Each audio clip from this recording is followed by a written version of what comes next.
हर लड़का के देख हरी अब पूछले करना भैया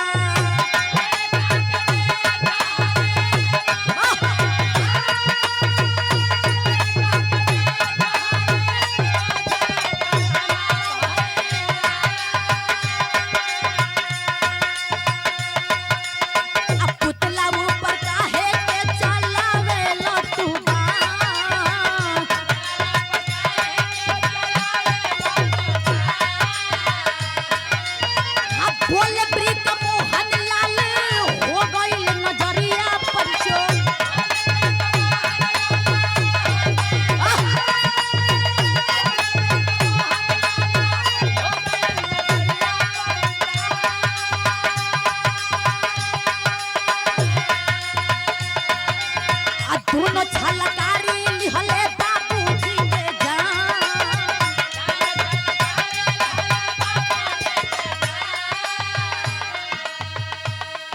बर्दाश्त ना भयल जाकर के भगवान श्री कृष्ण जी उ लइका से पूछ दिलन। लइका उहे लइका रहल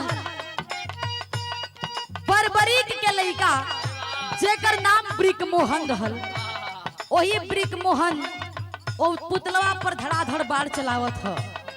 जाके वही ब्रिक मोहन से पूछ देन भगवान श्री कृष्ण जी की बाबू हे बेटा आखिर में दोनों पुतला पर जे पर बाढ़ चलावत बाड़ा ई केकर पुतला बा।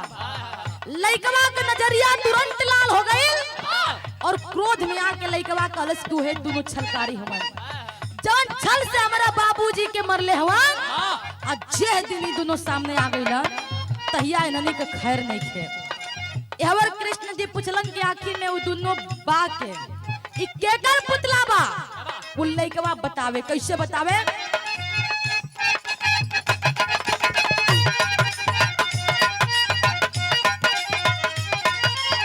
अब पहिला में कायर जेका हालायो रजुनावा भैया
उ लइका बतावता कि पहला में कायर जे कहाला अर्जुनवा कलश के पहला जवन हौ अर्जुनवा बा जवन एक नंबर के कायर बा लेकिन अपने आप के बड़ा वीर समझेला।